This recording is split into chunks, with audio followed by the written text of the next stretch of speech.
Bueno, Ya estamos en comunicación con Dante Leguizamón. Antes que nada, buenas tardes. Buenas tardes, Marta. Buenas tardes también a tu Bueno, compañero. ya ¿Cómo comentarle, de están? hecho, a los teleoyentes que estamos hablando con Dante y que él es el hijo de Santiago Leguizamón, para ir ubicándonos un poquito en esta charla. Así que, Lucas, lo presento por lo menos, ¿verdad? Porque decirle a la gente, está Dante con nosotros en línea, como que de repente irrumpimos ya con esta conversación. Ayer queríamos tener información, novedades en el caso concreto de Santiago, justamente Dante. Bueno, hoy se realizó una diligencia pública, digamos, oral y pública, donde nos tomaron declaración a mi mamá, a la señora Ani Morra y a mí, con relación a la causa presentada ante la Corte Interamericana, digamos, ¿verdad? Estuvimos declarando entre las 11 y la 1:30 aproximadamente de nuestro país. La diligencia está disponible también en la página de la Corte, porque fue transmitida en vivo y grabada también. Y y a partir de ahora nosotros tenemos que presentar los alegatos. O sea, ya se da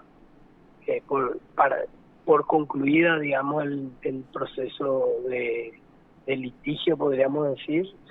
Hay que presentar los alegatos antes del 25 de abril, y una vez que se presenten los alegatos ya esperar solamente la sentencia de la Corte Interamericana.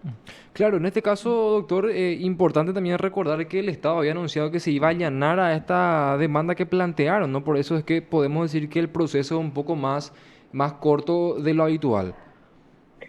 Sí, así mismo, Lucas, como decís, el Estado, al haberse allanado,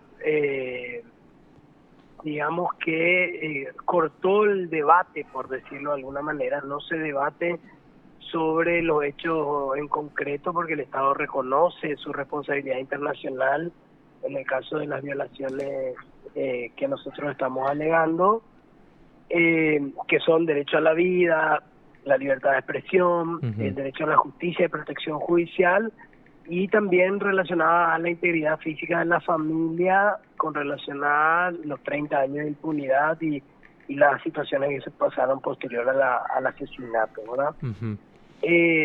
Eso, como vos decís, el hecho que se haya allanado, no, según el criterio de la Corte no abrió una audiencia oral completa, digamos, ¿verdad? Ajá. O sea, en general en el sistema interamericano, cuando la Corte hace audiencias tipo juicios orales, donde donde se presentan las alegaciones iniciales y se producen las pruebas en el juicio, como ocurre con los juicios penales comunes, y una vez finalizados se hacen las alegaciones finales y también alegaciones por escrito, digamos, ¿verdad?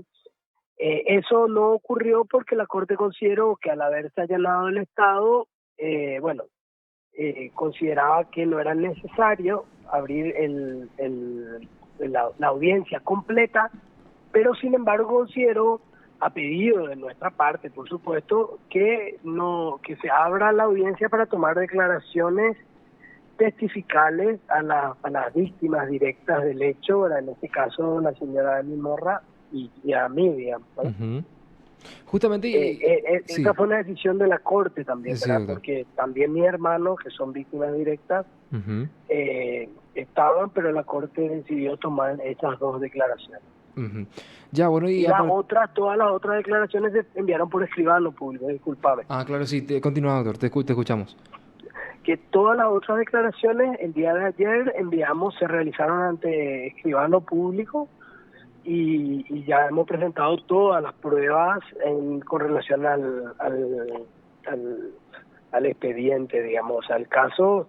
Solamente falta ese escrito que hay que presentarlo el 25 de abril, y después ya ha finalizado, digamos, dar por finalizado el proceso y esperar la sentencia. Ujú. Bueno, y importante también recordar un poco, doctor, del por qué la familia de Santiago Leguizamón recurrió a la corte. Ahora son básicamente 30 años, como ya mencionaste, 31, de impunidad, 31. 31, ¿verdad? Por Ujú. de impunidad, ¿verdad? Y más que nada, me imagino buscar que se resguarden los derechos de los comunicadores, ¿verdad? Y obviamente un mensaje a la sociedad paraguaya en sí, al Estado principalmente, ¿no? Totalmente. El próximo 26 se cumplen los 31 años de impunidad del asesinato de Santiago, pero y también después de la de Santiago fueron asesinados 18 periodistas más Ujú. y la gran mayoría de los casos están en total impunidad, ¿verdad? El caso de Santiago nos puede servir a partir de lo que diga la Corte, como bien decías, como bisagra, me animaría a decir, para que se desarrollen efectivas políticas de protección a periodistas en frontera y en Paraguay en general, ¿verdad? Que se establezca de manera seria un mecanismo de protección, que se fortalezcan la fiscalía y los órganos de investigación en estos casos y también luchar contra la impunidad en los otros casos, ¿verdad? Ujú.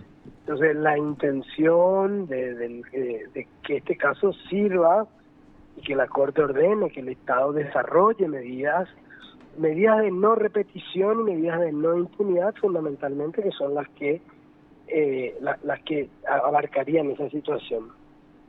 Ujú.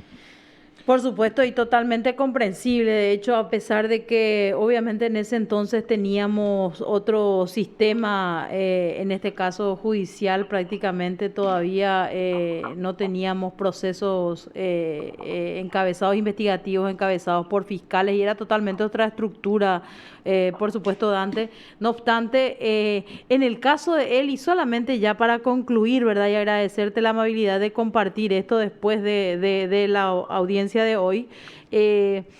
Si podrías de alguna forma sintetizarnos qué se hizo concretamente después del asesinato, por ejemplo, para que la gente se haga una al menos ligera idea de cómo se cierra el caso Santiago Leguizamón, que era un claro mensaje en ese caso, en este caso de la mafia en ese entonces, por divulgar y por supuesto también socializar y promover la difusión de información relacionada a la actividad del AMPA. Sí, en realidad es que no se hizo en el caso, ¿verdad? Sí. O también que se hizo de una manera de maquillaje, podríamos decir, ¿verdad? Ujú. En el caso Santiago, recordemos que los que dispararon, ¿verdad? Los autores materiales, ellos declararon, fueron detenidos en el Brasil y declararon quién fue claramente la persona que les pagó, que correspondía a el sobrino y el hijo de Fat Yamil, ¿verdad? Y Ujú. todo lo que implica con Fat Yamil, Andrés Rodríguez también, y toda la gente vinculada a ese grupo mafioso, empresarial, criminal, por decirlo de alguna manera, ¿verdad? Sí. Eh, ¿Qué hizo la justicia paraguaya? En su momento procesó a estas personas, pero al solo efecto de maquillar una supuesta investigación. Ujú. La justicia inclusive los citaron y después los liberaron, o sea, ordenaron la detención, inclusive uno de los sobrinos de Fatemí estuvo en el tribunal, solo que extrañamente ese día el tribunal, ese juzgado abrió a las 6 de la mañana y a las 6:20 ya se retiró, por ejemplo, el sobrino de Fat Yamil, que tenía una orden de detención por el caso, ¿verdad? Ujú. También otras cuestiones relacionadas al envío de exhortos. Los exhortos que se envían al Brasil se enviaban sin la debida traducción, sin cumplir con los requisitos que debe tener un documento como un exhorto que se envía a otro país. En el Brasil estaban avanzadas las investigaciones, pero necesitaban la documentación oficial de Paraguay, que nunca llegó o que llegó muchísimos años después, ¿verdad? Ujú. Entonces, es como muy clara esa situación, ¿verdad? Prácticamente Eh, se montó una escena y se tramó una novela prácticamente en torno a esto, pero nada que en realidad esclarezca lo que acontecía en ese trágico nada en, momento para ustedes.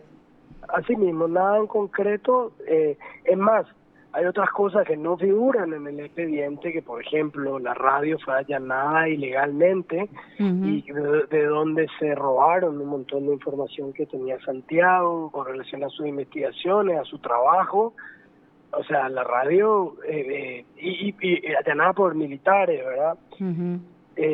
Y eso no figura en el expediente. O también situaciones como cuando mi mamá se fue a declarar ante la justicia y el juez le dijo, entre comillas, que tenía que ser inteligente, que ella tenía hijos chicos y que sus hijos chicos andaban mucho por la calle, para que cambie su testimonio y no delate o no diga quiénes son las personas que estuvieron detrás del asesinato. Y cuando mi madre cedió a esa situación, el juez la tildó, digamos, de muy inteligente por entender que tenía que callarse, ¿verdad? Entonces, por eso te digo que es más que nada una situación de maquillaje y realmente si uno tiene el expediente en mano y mira, es realmente vergonzoso porque ni siquiera se cuidaron en demostrar la intención de no investigar efectivamente y de que en el Brasil tampoco se investigue la situación, digamos. Bueno, antes de cerrar, doctor, y bueno, liberaros ya menos de mi parte, dentro de un mes se estaría presentando entonces los alegatos como ya nos comentaste, perdón. Entonces podemos decir que dentro de cuánto tiempo aproximadamente podría estar un fallo de la Corte. Mira, los tiempos de la Corte Interamericana son bastante largos.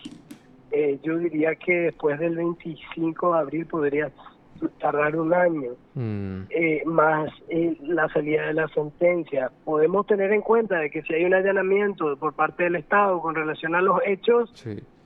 se podría dar con mayor rapidez, ¿verdad? Porque, bueno, ya no es necesario el debate específico sobre los hechos.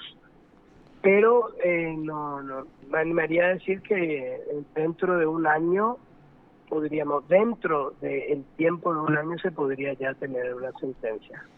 Ya, perfecto.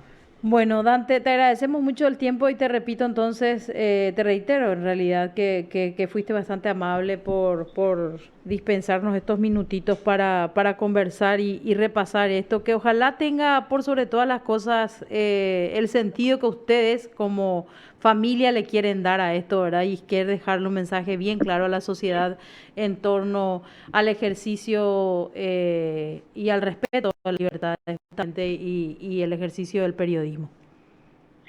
No, muchas gracias a ustedes también y bueno, a su disposición para lo que... Gracias, Dan. Gracias, doctor. Te informó PDS Radio TV Digital. Bueno, y era Dante Leguizamón hablando así con nosotros.